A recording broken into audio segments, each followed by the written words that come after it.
네, 오늘 말씀은 128편 위에 표제가 있죠. 제 성경으로는 파란 글씨 이렇게 가로 안에 있는 건데요. 성전에 올라가는 노래라고 되어져 있습니다. 이 시편이 이제 성전에 올라가면서 불렀던 노래를 모아놓은 그 시편 가운데 있는 하나거든요. 그 내용 중에서 오늘 말씀은 하나님을 경외하며 그의 길을 걷는 자마다 복이 있도다. 즉 우리가 하나님을 경외하며 또한 하나님의 뜻대로 살아가게 된다면 하나님의 복이 우리들에게 임하게 될 것임을 말씀하고 있는 것이죠. 우리가 하나님을 섬길 때 복을 받는다는 것은 다 알고 있습니다. 하지만 조금 막연한 것 같아요. 어떠한 복을 받게 되는지. 그래서 이 시편은 그 복에 대하여 구체적으로 말씀하고 있습니다. 2절에는 어떻게 보면 개인적인 축복을 내 손이 수고한 대로 먹을 것이라 내가 복되고 형통하리로다 라는 개인적인 축복을, 그리고 3절에서는 내 집 안방에 있는 내 아내는 결실한 포도나무, 내 식탁에 둘러앉은 자식들은 어린 감람나무, 즉 가정에 축복이 있을 것임을, 그리고 4절에는 여호와를 경외하는 자는 이같이 복을 얻으리로다. 다시 한번 복을 강조하고요. 5절에는 여호와께서 시온에서 내게 복을 주실지어다. 너는 평생에 예루살렘의 번영을 보며 개인과 가정을 넘어 나라와 그 민족까지도 복을 받게 될 것임을 말씀하고 있습니다. 그리하여 6절에 내 자식의 자식을 볼지어다. 즉 우리의 시대뿐만 아니라 미래에 이르기까지 하나님의 복이 이어질 것임을 강조하는 것이죠. 이렇게 하나님께서 복 주심을 알게 되었을 때 이들의 노래는 아마도 기쁨에 찬 노래가 되어졌을 것입니다. 언제 부르는 거라고요? 성전에 올라가면서, 즉 성전을 향해 나아가면서 하나님께서 오늘도 우리들에게 복을 주시겠구나 기대하고 소망하고 꿈꾸며 즐거운 노래를 부르며 주님 앞에 올라갔던 것이 바로 오늘의 말씀인 것이죠. 이 말씀을 통하여 주님께서 우리에게 복 주심을 다시 한번 생각하고 또한 그 일로 인하여 감사의 찬송을 올릴 수 있는 우리 모두가 될 수 있길 원합니다. 어떤 40대 남자가 있었다고 해요. 그 남자에겐 70대 어머니 권사님이 계셨다고 하는데요. 그 40대 남자가 자신의 어머니에게 솔직하게 이야기했다고 합니다. 어머니, 저는 오늘 교회 가기가 싫습니다 라고 말입니다. 그러자 어머니는 깜짝 놀라시며 왜 그러니? 라고 되물어 보셨다고 해요. 아들은 교회가 가기 싫은 이유에 대해서 3가지를 들며 이야기하기 시작했습니다. 그 첫 번째는 주일날에 늦게까지 늦잠을 자고 싶기 때문에. 그렇죠. 우리는 주일날 늦잠을 잘 수가 없죠. 네, 맞습니다. 그리고 두 번째는 성가대가 불협화음을 낼 때에는 정말 우라가 치밀어 오르기 때문에, 네, 어떻게 보면 음악에 조금 조예가 있으셨던 것 같아요. 그러다 보니까 성가대의 불협화음을 도저히 참을 수가 없었다고 합니다. 그리고 세 번째는 장로님의 기도가 너무 길어서 교회에 가기가 싫다라는 것입니다. 이 말을 들은 어머니께서는 아들에게 그래도 교회에 가야 한다라고 말씀하시며 또한 3가지의 이유를 제시하셨다고 합니다. 그 첫 번째는 교회는 사람을 보고 가는 것이 아니기 때문에 하나님을 바라보고 가는 것이기에 교회는 가야 한다라고 말씀하셨고, 그리고 두 번째는 예배드리는 것은 선택이 아니라 우리들에게 필수이기 때문에 꼭 가야 하는 것이라고 말씀하셨습니다. 그리고 셋째는 내가 그 교회 담임 목사이기 때문에 가야 한다라고 말씀하셨어요. 알고 보니까 이 40대 남성은 목사님이셨던 것이죠. 물론 이것은 예화이지만 때때로 그 사람의 마음이 이해가 되는 것 같습니다. 사람과 세상을 바라볼 때 우리는 기쁨과 감사를 인해 빼앗겨 버리고 말기 때문입니다. 오히려 실망과 상처만이 마음 깊이 남게 되는 것이 바로 이 세상을, 사람을 바라볼 때의 일인 것이죠. 신앙이 없어서도 아닙니다. 하나님이 싫어서도 아닙니다. 사람에게는 만족함이 없으며 세상의 풍조는 언제나 우리들을 흔들어 놓기에 너무나도 충분하기 때문에 우리는 기쁨의 노래들을 잃어버리게 되는 것입니다. 그렇죠. 사람 때문에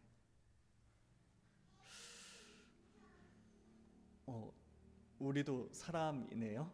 네, 저도 사람입니다. 네, 다른 사람을 손가락질할 수가 없는 것은 우리가 의도하지 않았던 또는 의도했던 누군가에게 상처를 주는 사람이 우리들이 될 수도 있다라는 거예요. 사소한 말 한마디로 다른 누군가가 교회에 나오는 일을 마치 고문과 같이 고통스러운 일들로 만들어버릴 수도 있는 것입니다. 더욱이 앞에 서는 사람일수록 더더욱이나 말입니다. 그래서 성도님들 중에서 목회자한테 상처를 받으신 분들이 그렇게 많은 것 같아요. 항상 말을 너무 쉽게 내뱉기 때문에 그래서 더욱더 주의를 기울여야 하는 것 같습니다. 사람뿐만이 아닙니다. 우리의 현실 또한 항상 기쁜 마음으로만 교회에 나올 수 있도록 만들지 않습니다. 때때로 수고하고 지쳐 무거운 발걸음으로 겨우겨우 나아오기도 하며 우리의 연약함으로 인하여 통회하는 마음으로 주님 앞에 나아오기도 합니다. 외로운 마음을 다시 부여잡고 나아오기도 하며 또한 허망한 심령으로 이 자리에 앉아 있기도 합니다. 그것이 고단한 일상의 삶을 살아가며 또한 세상 속에서 하루하루를 견디어 살아가는 우리들의 현실인 것입니다. 참 그렇죠. 사랑과 세상을, 현실을 바라볼 때 우리는 더 이상 기뻐할 수가, 도저히 즐거워할 수가 없는 것입니다. 그러하기에 우리들은 사람이 아니라, 세상이 아니라, 현실이 아니라 하나님을 바라보아야 합니다. 특정한 누군가만이 하나님을 바라보라는 이야기가 아닙니다. 다른 사람들에게 상처를 주는 저 사람만 하나님을 바라보아야 돼. 세상에서 고통받고 흔들리는 저 사람만이 하나님을 바라보아야 돼. 그것이 아니라는 것입니다. 교회로 나아오는 우리 모두가 하나님을 바라보아야 하는 것입니다. 우리의 어려움이든 아픔이든 허망함이든 그 모든 것들을 주님께 맡기고 나아와야 합니다. 하나님만을 바라볼 때 우리는 노래를 부르며 주님 앞에 나아올 수 있게 될 것이기 때문입니다. 물론 우리는 항상 기쁨의 노래만을 부를 필요는 없는 것 같아요. 성경 또한 그러하기 때문입니다. 시편에는 성전에 올라가는 노래라는 표제어들의 시들이 등장합니다. 이들은 성전에 올라가는 개인 또는 하나님의 백성 공동체들이 성전을 향하는 그 순례의 과정에서 느끼게 되는 감정들을 또한 마음들을 표출하거나 서로를 격려하고 고무시키는 일을 위하여 부르는 시들을 모아놓았던 것이 바로 성전에 올라가는 노래들입니다. 그리고 그 노래들의 주제는 정말로 다양해요. 하나님의 임재의 상징적 초소인 성전에 들어가면서 감격을 토로하는 시가 있는가 하면 또한 하나님의 수호하심에 대한 회상과 찬양을 담고 있는 감사의 예배시가 포로 귀환 계시 당시에 벅찼던 기쁨을 회상하며 하나님의 백성의 완전한 회복을 간구하는 시가 쓰여지기도 하였습니다. 또한 반대로 때때로 정의와 화평을 찾아 순례에 나서는 외로운 영혼의 노래로 불려지는 비탄의 시가 쓰여지기도 하였고 멀고 험한 여정을 잠시 쉬면서 너무나도 지친 마음으로 남은 여정이라도 하나님께서 함께하여 주심을, 인도하여 주심을, 보호하여 주심을 간절히 간구하는 시가 쓰여지기도 하였습니다. 또한 모멸과 수욕의 시대에 하나님을 바라보며 호소하는 시가 쓰여지기도 하였습니다. 하나님의 전에 올라가며 기쁨과 감사만을 노래하였던 것이 아니라 아프고 상처받았던 그 마음 또한 하나님 앞에 내려놓는 심정으로 주님 앞에 노래를 부르며 나아왔던 것이죠. 그리하여 다양한 감정과 수많은 주제들로 이 시편들은 쓰여지게 되었습니다. 그럼에도 불구하고 너무나도 다양하지만 때로는 기쁨을, 즐거움을, 때로는 슬픔과 외로움을 표현하고 있지만 이 모든 것들은 하나의 주제로 집중되어지게 돼요. 그것은 무엇이냐면 하나님 중심적이라는 사실에 있습니다. 그 모든 것들은, 그 다양한 주제들은 오직 하나님을 향하여 하나님만을 붙잡고 하나님 중심적으로 살아가기를 원하는 그 마음이 담겨져 있는 것입니다. 그 시대의 이스라엘 사람들에게 있어서 성전 순례란 일상의 생활을 잠시 내려놓고 접어두고 자신들의 마음의 안식처라고 할 수 있는 성전이 있는 예루살렘으로 향하여 떠나는 설렘이 가득한 여정이 되어졌습니다. 하지만 그 길이 항상 기쁜 길만은 아니었어요.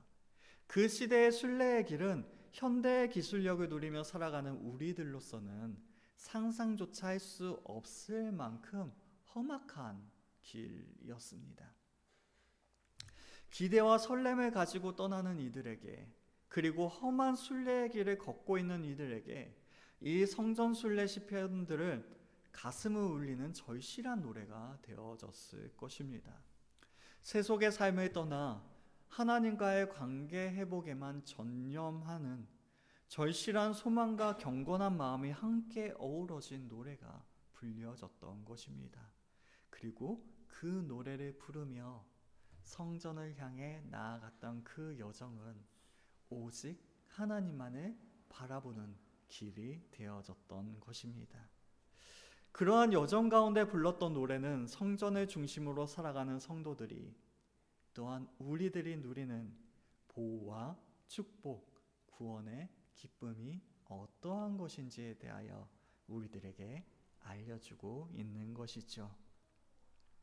오직 하나님만을 바라보는 여정, 오직 하나님만을 중심으로 살아가기를 소망하는 삶, 하나님의 임재하심만을 의지하는 인생, 그것이야말로 이 험악한 인생의 길 위에서 하나님의 백성으로서의 정체성을 유지하며 살아갈 수 있는 방법인 것입니다.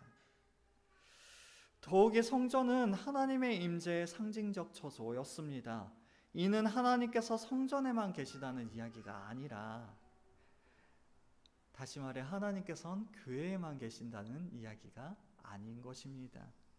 성전 봉헌하며 솔로몬이 기도하였던 것처럼 하나님이 참으로 땅에 거하시리이까 하늘들의 하늘이라도 주를 용납하지 못하겠거늘 하물며 내가 건축한 이 성전이오리이까.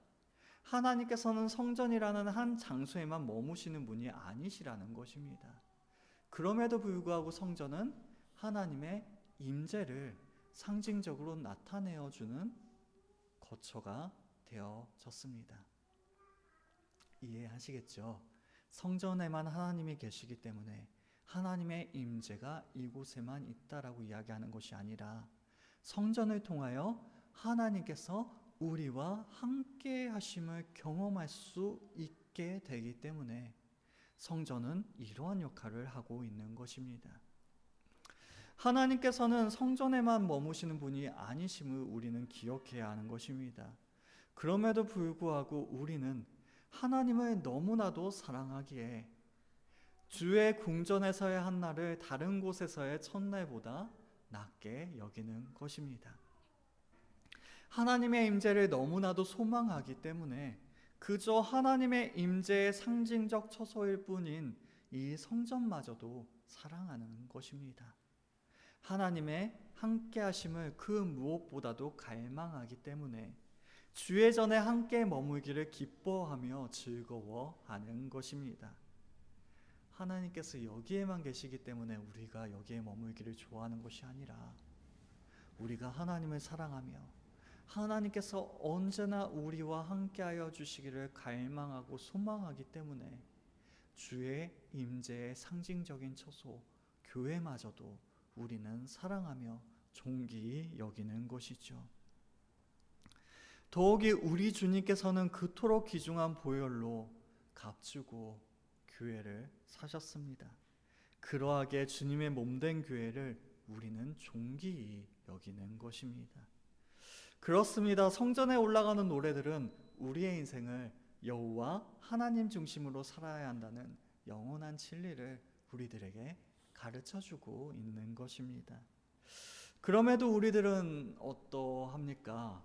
이토록 소중한 성전에 올라오는 길에 하나님의 임재를 바라고 소망하며 나아가는 그 길 위에 노래가 함께 하셨습니까? 물론 막 우리가 실제로 노래를 부를 필요는 없는 것 같아요.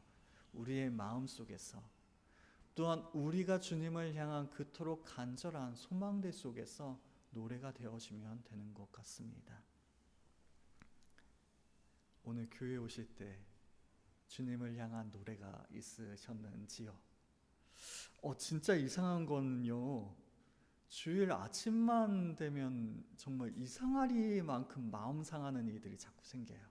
막 준비한 일들이 틀어지기도 하고, 또한 막 준비하면서 가족끼리 막 다툼이 일어나기도 하고, 정말 사소한 일인데 막 너무 신경이 쓰여서 막 마음이 빼앗겨 버리기도 하고. 분명한 것은 사탄이 정말 싫어하는 시간이 성전에 올라가는 그 시간인가 봅니다. 그래서 정말 너무나도 마음을 어렵게 하는 것이 바로 우리의 현실인 것이죠. 이번 주에도 유미가 저 초창기 그 설교 영상 보여주면서 표정 좀 보라고 완전 예배 때 막 표정이 막 너무 굳어 있고 막 그러니까 좀 감사함으로 예배를 드려야 하는데 이렇게 굳어 있는 표정들이 저도 노래를 하나님을 향한 그 마음을 참 잃어버리고 있었구나라는 생각을 해보았습니다. 분명 시대는 다르지만 성전에 올라가는 우리의 여정 또한 그 시대의 이스라엘 백성들만큼이나 어렵고 험난한 것이 바로 그 과정인 것 같아요. 그럼에도 하나님께서는 우리들로 하여금 노래하게 하십니다. 우리 스스로는 또한 우리 사람으로서는 또한 이 세상의 현실들은 우리의 노래를 빼앗아 가시만 하나님께서는 우리들을 노래하게 하시는 것입니다.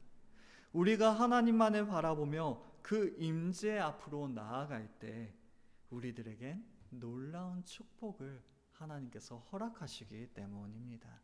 오늘 본문의 말씀 시편 128편 1절의 말씀입니다. 여호와를 경외하며 그의 길을 걷는 자마다 복이 있도다.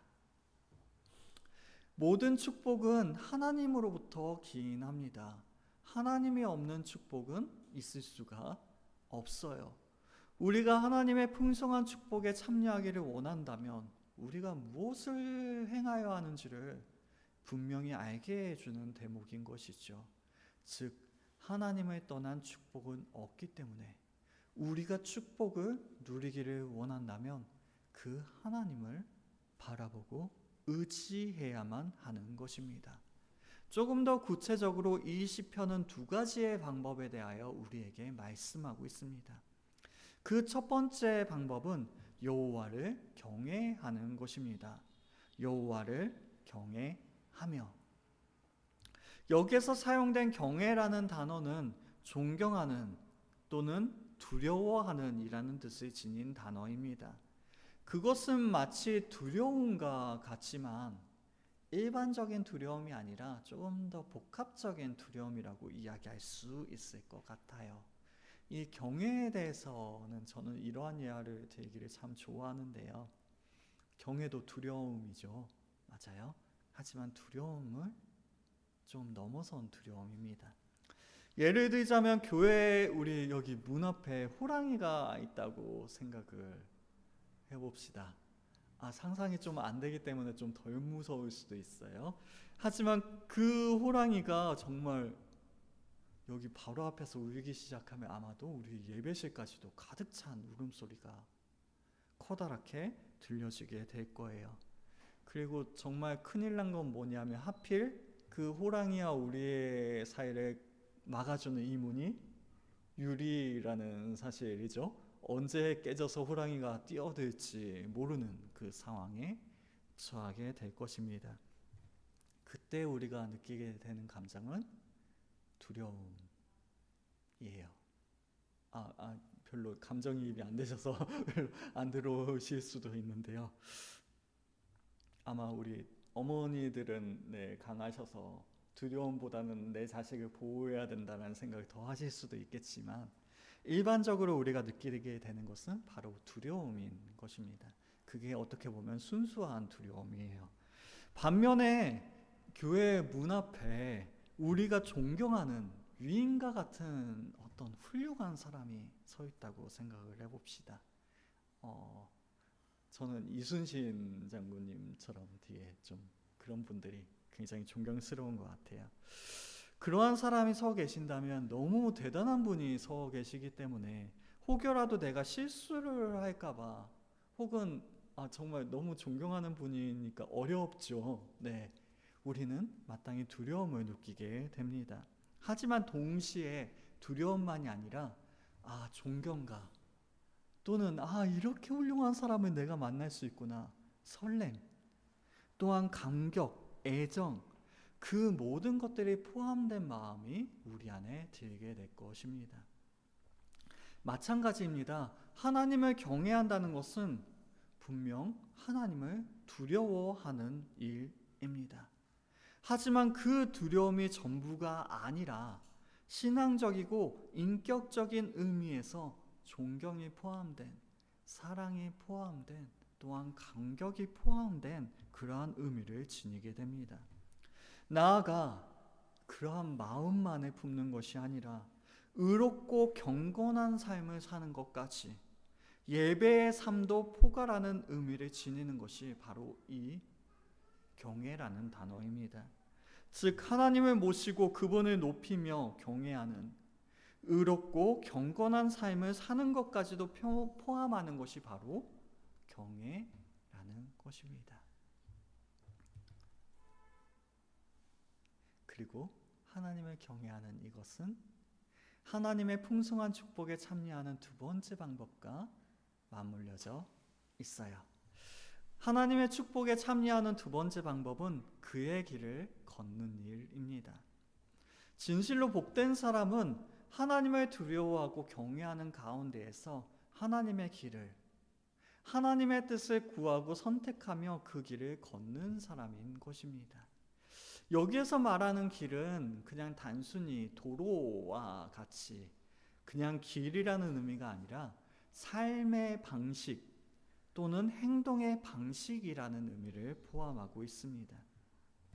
그러므로 그의 길을 걷는 자라는 뜻은 자신의 뜻대로 삶을 살아가는 그 삶의 방식들을, 그 습관들을 버리고 거룩하고 선하신 하나님께서 원하시는 삶을, 즉 그분의 말씀과 법도를 따라 살아가는 사람을 가리킵니다. 결국 하나님을 경외하는 것이 바로 이러한 삶을 살아가게 하는 것이죠. 주님의 교훈을 따라 사는 삶은 이 세상의 기준으로 바라볼 때에는 별로 복스러운 일처럼 보여지지 않을 수도 있습니다. 세상에서 말하는 복을 얻기 위해서는 우리는 하나님의 말씀을 따라 사는 것보다는 세상의 방법, 조금 더 이기적이고 자기 것을 챙기고 스스로를 위해서 살아가는 것이 훨씬 더 세상적인 복을 받는 사람처럼 보일 수도 있어요. 그럼에도 불구하고 우리가 하나님의 말씀을 따라 살아간다는 것은 이토록 변화하는 세상 속에서 불변하는 기준을 붙잡는 일이 되어집니다. 다시 말해 이토록 흔들리는 세상 속에서 견고한 인생을 살아갈 수 있게 하는 것이 바로 하나님의 말씀을 붙잡는 일 것이죠. 이 세상 사람들은 이해하지 못할 수 있습니다. 하나님의 말씀에 따라 살아가는 것이 복이 된다는 사실을 말이죠. 그럼에도 불구하고 우리는 주님의 말씀을 쫓아 살아갈 때 우리들에게 복이 된다라고 고백할 수밖에 없는 것입니다. 더욱이 주님을 경외할 때에는 믿음 그 자체가 우리의 행복이 되어집니다. 하나님을 겸손히 섬기고 그 말씀에 따라 살아가는 그 가정 또한 하나님께서 주시는 확실한 상급을 누리게 될 것이기 때문입니다. 하나님을 잘 섬길 때 복 받는다 그랬는데 그 구체적인 복이 무엇일까요? 이제부터 드러나게 됩니다. 2절의 말씀입니다. 내가 내 손이 수고한 대로 먹을 것이라 내가 복되고 형통하리로다. 뭐라고요? 내 손이 수고한 대로 먹을 것이라. 네. 당연한 거 아닌가요? 내 손이 수고하면 당연히 내가 먹을 게 생기는 게 아닌가요? 그렇지 않습니다. 고대 세계에서는 자기가 수고한 대로 받지 못하는 경우가 너무나도 많았어요. 예를 들자면 수고하고 농사를 지어도 갑자기 막 폭우가 쏟아진다든지 갑자기 가뭄이 든다든지 자연재해가 찾아오게 되면 자신의 수고에 대해서 먹을 것이 생겨나지 않게 됩니다. 혹은 다른 민족이 침입하여 이제 추수만 하면 되는데 그 많은 것들을 빼앗아가게 된다면 절대로 누릴 수가 없게 되는 것이죠. 메뚜기 떼로 인하여 애써 지은 농사가 망치기도 하였습니다. 따라서 여기에서 자기가 수고한 대로 거두어 먹는다는 것은요, 사람의 손을 벗어나는 일이었어요. 수고는 어떻게 보면 내 스스로 할 수 있는 것이지만 내가 수고한 것을 내가 거두어 먹을 수 있는 것은 나의 능력 밖에 있는 것이라는 것입니다. 그럼에도 불구하고 우리가 수고한 것을 먹을 수 있다라는 것은 누가 도와주시겠다는 거예요? 하나님께서. 네. 하나님께서 돌보아 주시고 보호하여 주시고 지켜주시기 때문에 이 일이 가능한 일이다 라고 말씀하고 계시는 것입니다. 그리고 하나님께서는 그 일들을 우리들에게 행하여 주시리라 라고 말씀하여 주시는 것이죠. 지금의 세상 또한 마찬가지입니다. 많이 수고하고 많이 쌓았음에도 불구하고 누리지 못하는 사람들이 여전히 많이 있어요. 그러나 주님을 경외하는 사람은 자신의 수고를 누리게 될 것입니다. 그리고 그 사실은 말이죠. 하나님의 축복이 영적인 부분에만 국한이 되는 것이 아니라는 사실을 우리에게 말씀하여 줍니다. 각 사람의 삶의 현장, 땀 흘리고 수고하는 현장 가운데에서도 구체적이고 실제적으로 하나님의 축복이 임하게 될 것임을 말씀하여 주시는 거예요. 하나님의 축복은 단순히 우리의 영적인 부분뿐만 아니라 우리의 육신적인 부분까지도 임하게 되는 것입니다.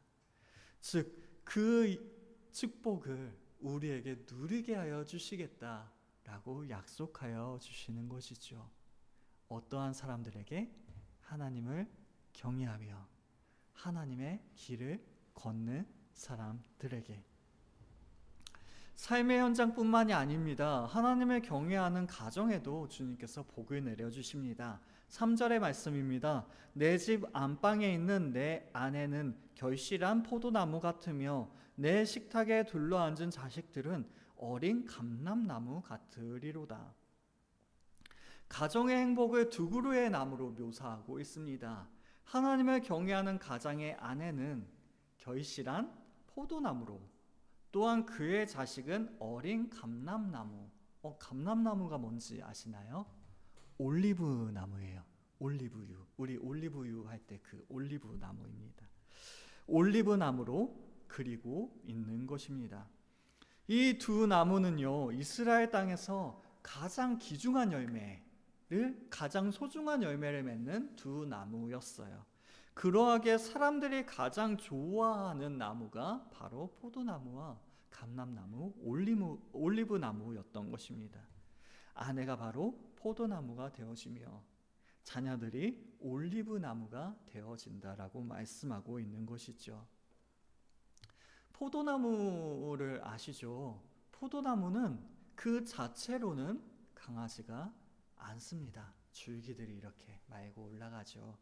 하지만 이 세상에서 가장 달콤한 열매와 향긋한 포도주를 만들어낼 수 있습니다. 그러하게 이 포도나무를 구약 성경에서는 이스라엘을, 그리고 신약 성경에서는 교회를 상징적으로 나타내는 그러한 표현으로 사용되어지고 있어요. 선한 아내와 또한 건강한 교회는 이 세상에서 가장 좋은 열매를 맺게 되는 것임을 말씀하고 있는 것입니다. 또한 아이들은 어린 감람나무로 그려지게 됩니다. 올리브 나무는 수천 년을 살아가면서요, 세월이 갈수록 좋은 열매를 맺게 된다고 합니다. 아이들을 올리브 묘목처럼 어린 감람나무라고 이야기하는 것은 어린 나무는 더 많이, 더 빨리 자라나게 되겠죠. 그것처럼 무럭무럭 우리의 자녀들이 자라나게 되며 또한 세월이 갈수록 좋은 열매들을 맺게 될 것임을 말씀하고 있는 것입니다. 근데 여기에서 특이한 점이 한 가지가 있어요. 그것은 아내와 어린 아이들이 머물고 있는 자리입니다. 아내는 어디에 있나요? 내 집 안방에 있는 이라고 표현하고 있어요. 내 아내는. 그리고 내 식탁에 둘러앉은 자식들은 이라고 말씀하고 있습니다. 이 안방이라는 단어는요, 집의 구석이라는 표현과 동일해요. 왜냐하면 이스라엘 사람들에게 안방이라는 개념은 가장 안쪽에 있는, 그래서 안방인가요? 우리나라도 그래서 안방인가요? 네, 가장 안쪽에 있는, 가장 깊숙이 있는 방이라는 의미를 포함하고 있습니다. 그리고 식탁은 둘러앉는 교제 자리를 의미하죠. 함께하는 모습을 나타내 보여주는 것이 바로 식탁입니다.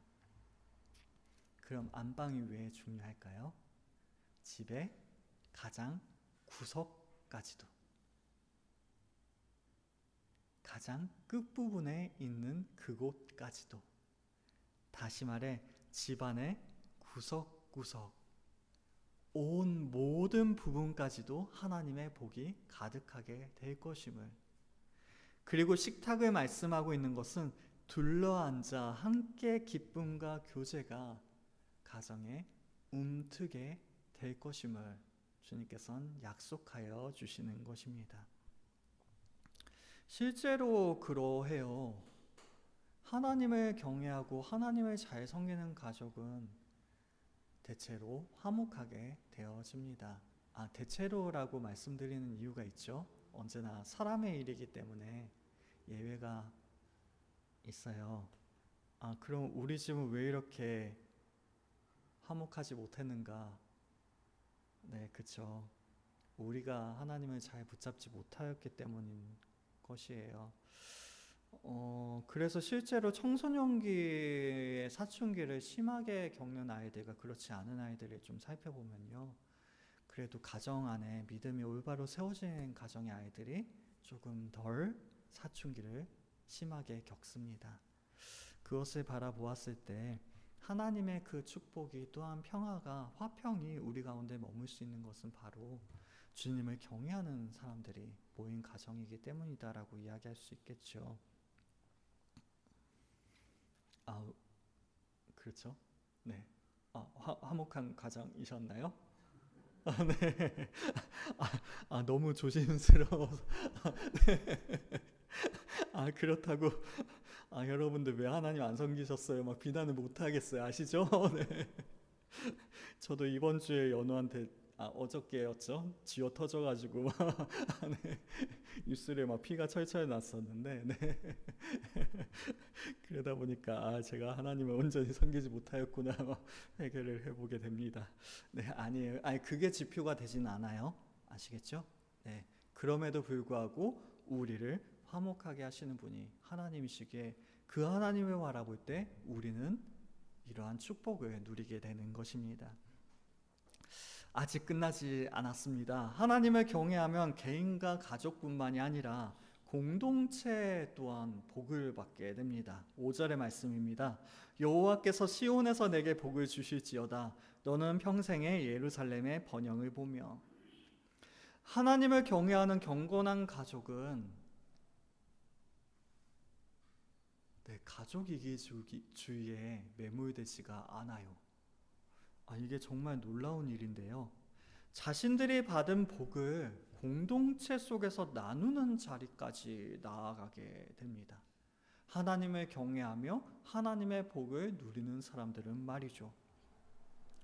모든 축복이 주님의 손으로부터 나왔음을 알기 때문입니다. 나의 것, 나의 공로로 여기지 않기 때문인 것입니다. 거저 받았으니 나눌 수밖에 없는 것입니다. 그리하여 건강한 가정의 행복을 통하여 시온에 또한 공동체에 이르기까지 복이 임하게 되는 것입니다.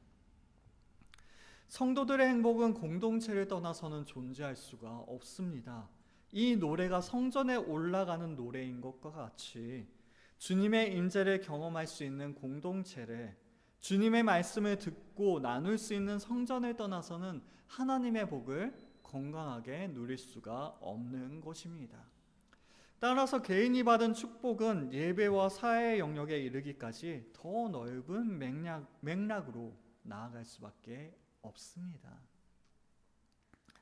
만일 한 개인의 번영이 다른 사람에게 복이 되지 않는다면 그것은 자신에게 저주가 되어질 것이에요. 많이 가진 사람들이 자신의 부와 번영을 보다 연약한 자들과 나누지 않는다면 그 사회는 사막화가 이루어질 것이기 때문입니다. 사람은요, 아무리 오아시스에 산다고 할지라도 혼자 살아갈 수는 없는 거예요. 그러하기 때문에 우리가 복을 받았다면 나누는 자리에까지, 더욱이 우리의 공동체에 나누기까지 하여야 하는 것입니다. 하나님의 뜻 또한 홀로 잘 사는 것을 향하고 있지 않습니다. 하나님께서 주신 참된 복은 행복한 가정으로부터 시온과 온 이스라엘에 이르기까지 나아가는 것이기 때문입니다. 시온은 하나님의 임재의 상징적 초소인 성전이 세워진 곳으로 하나님의 백성들이 하나님과 만남을 가지는 장소였습니다. 또한 예루살렘은 성전이 서 있는 곳이자 다윗 왕조의 수도로 이스라엘의 신앙적, 정치적 중심지의 역할을 하였습니다.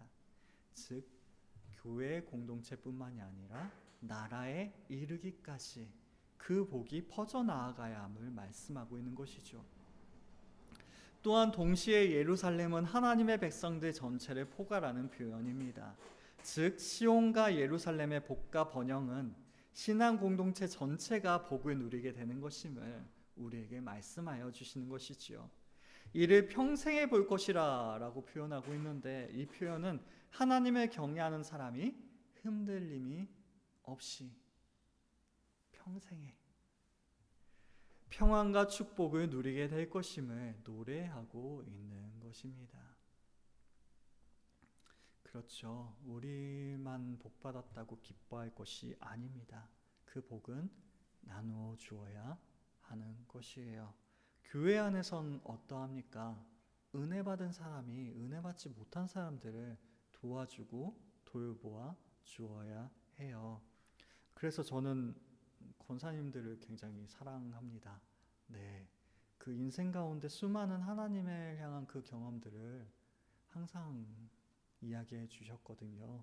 그리고 그 이야기들이 믿음이 흔들리는 젊은, 이제 신앙을 시작하는 사람들에겐 큰 위로와 도움이 되기 때문입니다.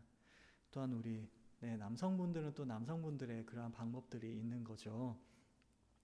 그들을 통하여 또한 하나님의 은혜들을 서로 나눌 수 있는 거예요. 나라에까지 이른다는 것은 참 쉽지가 않습니다. 왜냐하면 그리스도인들이, 기독교인들이 우리나라에 이토록 많은데 아직도 나라가 변하지 않고 있다는 것은, 그쵸? 우리들이 그 복을 교회에만, 또한 우리 자신 개인들에게만 이루어지기로 소망하고 또한 나누어 주고 있지 않다라는 것을 단편적으로 보여주고 있는 것이에요. 기독교인들이 이 정도가 있다면 지금 한 20%, 30%, 예전에는 30%가 넘었었는데 지금은 한 20% 정도 되거든요. 이 정도의 기독교인들이 있으면 어떻게 돼야 되냐 하면요, 나라가 뒤집혀야 됩니다.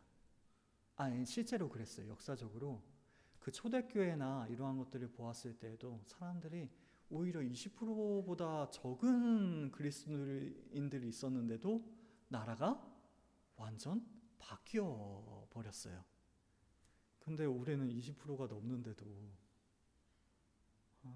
이게 도대체 무슨 일일까요? 네, 우리는 우리의 삶의 영향력을 우리 자신에게만, 또한 우리의 가정에게만, 우리의 교회에게만 행사하는 것이 아니라 또한 이 세상에까지도 가지고 나아가야 하는 것입니다. 그것이 바로 하나님의 뜻인 것이에요. 그리고 마지막입니다. 6절의 말씀, 내 자식의 자식을 볼지어다 이스라엘에게 평강이 있을지로다. 하나님의 복이 당대에 그치지 않고 자식들에게도 계속하여 이어지기를 기원하고 있는 것입니다. 앞선 5절의 예루살렘의 번영은요, 현재적인 의미의 복이 강한 것이에요. 하나님의 복을 받는 자신의 생애 가운데, 그리고 공동체 모두가 복을 받는 장면을 목격한다는 의미로 사용되어졌습니다. 하지만 6절에 내 자식의 자식을 본다는 것은요, 대대로 복을 계승한다는 것으로 미래적인 측면이 강한 복입니다. 하나님의 축복이 현재 가정의 행복과 나라와 사회의 안정과 발전을 넘어서서 미래까지 나아가기를 간구하고 있는 것이 바로 이 노래인 것이죠. 하나님의 복이 우리에 대해서 끝나는 것이 아니라 우리의 자식의 대해까지 이루어진다. 그러려면 어떻게 해야 되나요?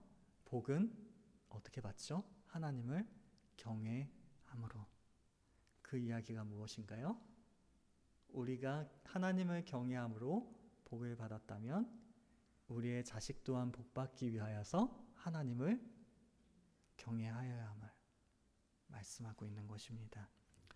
하나님을 경외하는 그러한 신앙은요, 한 세대에 그쳐서는 안 됨을 대와 대를 이어 계속하여 이어 나아가야 하는 것임을 말씀하고 있는 것입니다. 그리할 때 우리의 축복이 대대로 계승되어지게 되겠죠. 그냥 우리 부모님이 잘 믿었으니까, 우리 할머니 할아버지가 신앙생활 잘하셨으니까 나는 가만히 있으면 복 받을 거야가 아니라는 것입니다. 그 자녀 또한 그 부모님을 본받아, 그 조부모님들을 본받아 하나님을 경외하며 하나님을 섬기는 일, 여호와의 길을 따라 행하는 신앙을 가져야 하는 것임을 말씀하고 있는 것입니다. 아울러 언약에 충실한 사람이 장수를 누림으로 말미암아 후손이 축복받는 그 모습까지도 지켜보게 될 것임을 말씀하고 있는 것이죠. 그리하여 여호와를 경외하는 이들이 어느 면에서도 부족함이 없는 온전한 축복을 확실히 누리게 될 것임을 노래하고 있는 것입니다. 참 다양하죠. 개인의 그 사업까지도 손에 쓰고 2절이죠. 그리고 가족, 아내와 자녀까지도, 또한 시온과 이스라엘, 나라와 민족까지도, 그리고 우리의 자녀들까지도 하나님께 복받게 될 것이다. 언제요? 우리가 하나님을 경외할 때. 이러한 노래를 통하여 모든 성도들에게 하나님 중심적인 삶을 살아가도록 우리들에게 말씀하여 주고 있는 것입니다. 성도들은 하늘나라의 새 예루살렘의 순례로 초청하고 있는 것입니다. 우리에게 마치 이렇게 말하고 있는 것 같아요. 그러므로 성도들이여, 이 복된 초청에 귀를 기울이십시오. 하나님을 향한 마음을 빼앗는 모든 현실적인 것들을 떨쳐 버리십시오. 영원히 거할 처소인 하나님의 나라를 소망하며 새 예루살렘을 향한 순례의 길을 떠나십시오. 시온에서 복을 내리시는 은혜를 베푸시는 하나님을 바라보며 믿음으로 목적지에 다다르기까지 순례의 길을 정진하십시오 라고 말입니다. 분명한 것은 우리가 복받는 인생을 살아가게 될지 혹은 그렇지 않은 삶을 살아가게 될지는 하나님과의 관계에 의해서 결정된다는 사실입니다. 그것은요, 단순히 우리 개인만이 하나님과의 관계를 어떻게 세우느냐에 의해서 우리가 복받느냐, 그렇지 않느냐가 정해진다는 것이 아니에요. 오늘 본문의 말씀에 등장하는 모든 것들이 다 동일하게 적용되어집니다. 우리의 신앙적인 부분만이 하나님과의 관계가 중요한 것이 아니라 우리의 손이 수고하는 곳도 하나님과의 관계에 의해서 복받는가 그렇지 않는가가 정해지게 됩니다. 우리의 가정도 공동체와 나라에 이르기까지, 또한 우리의 장래와 미래까지도 그 모든 것들은 하나님과의 관계에 의하여 결정되게 되어집니다. 우리의 가정이, 우리의 공동체가 하나님을 경외하며 주의 길을 걷게 된다면 우리는 단 한 사람도 빠짐없이 모두가 하나님의 복을 받게 될 것이라고 우리에게 강력히 그리고 확고히 말씀해 주고 있는 것입니다. 4절의 말씀입니다. 여호와를 경외하는 자는 이같이 복을 얻으리로다. 이같이 복을 얻으리로다. 하나님의 복주심이 우리들에게 없다면 우리들의 행복은 마치 유리그릇과 같을 것이에요. 언제 깨어질지 알지 못하는 불확실한 것이 우리의 행복이 되어질 것입니다. 그러나 주님께서 함께 하시는 사람은요, 또한 그 가정과 공동체는 반드시 주님의 복을 누리게 됩니다. 하나님을 경외하는 사람들은 참으로 복을 받게 되는 것입니다. 하나님께서 주시는 것이기에 그것은 절대로 깨어지지 않습니다. 하나님께서 주신 것이기에 그것은 너무나도 견고히 우리의 마음에 세워지게 되는 것입니다. 우리의 삶의 현장과 또한 그 모든 순간의 말입니다. 경건한 성도들은 부와 명예를 구하지, 때때로 구하기는 하지만 그것만을 위해서 구하지는 않습니다. 그럼에도 불구하고 이상하죠? 먼저 그의 나라와 그의 의를 구할 뿐인데 하나님께서는 부와 명예라는 수많은 열매 또한 맺게 하십니다. 수고한 것들을 누리게 하시는 것이에요. 비록 우리의 삶이 쉽지 않을지라도 하나님을 경외하는 가족이, 또한 하나님을 경외하는 공동체가 우리와 함께함으로 말미암아 어떠한 위기도 함께 이겨내고 함께 통과하게 됩니다. 그리하여 하나님을 경외하는 우리들을 아브라함과 같이 축복의 통로로 만들어 주세요. 그러한 은혜가, 그러한 축복이 우리를 향하고 있는 것입니다. 그리할진대 하나님의 복을 받는 이 자리가 우리들에게 소중하지 않을까요? 이 자리로 나아오는 그 길에 노래가 흘러나오지 않을까요? 하나님과 동행하는 그 길을 걷기를 기쁨으로 소망하지 않을 수가 있을까요? 바라옵고 원하는 것은 우리 모두에게 이러한 기쁨이, 이러한 노래가 있기를 소망합니다. 이번 주에 여행을 다녀왔죠. 근데 오는 길에 연우가 흥얼흥얼 노래를 부르는 거예요. 콧노래 같기도 하고 뭐 조그맣게 불러서 잘 들리진 않았는데, 물론 옆에서 듣는데도 도대체 무슨 노래를 부르고 있는 건지는 잘 모르겠습니다. 그럼에도 아이가 뭘 안다고 다른 것들보다 자기의 그 감정과 기쁨을 노래로 이렇게 표현하고 있다는 게 전 너무 신기하더라고요. 막 가르쳐 준 것도 아닌데 그 즐거운 마음을 노래로 표현하고 있었던 것입니다. 우리는 어떠합니까? 하나님을 만나러 나오는 이 자리가 앞선 예화 속에 나왔던 그 목사님처럼 가기 싫은 곳으로 나아가는, 혹은 억지로 어쩔 수 없이 나아오는 그 길이지는 않습니까? 혹은 너무나도 무감각하게 또한 습관적으로 나아오고 있는 것이 바로 이 자리가 아닙니까? 분명한 것은 하나님께서는 주님 앞으로 나아오는 우리의 입술에 노래를 주십니다. 수많은 축복을 약속하시면서 말입니다. 개인과 가정, 공동체에 이르기까지 우리의 수고와 또한 집안 곳곳에 이르기까지 당대뿐만 아니라 미래까지도 복되게 하여 주십니다. 여호와를 경외하는 자는 이같이 복을 얻으리로다. 기쁨으로 주님 앞에 나와 하나님의 경외함으로 이 같은 복을 얻는 우리가 될 수 있길 원합니다. 그리고요, 만약에 복을 얻지 못한다고 할지라도 눈에 보여지는 이러한 복들이 우리들에게 존재하지 않는다고 할지라도요, 그토록 수고하고 애썼는데 그것을 누리지 못하고 있고,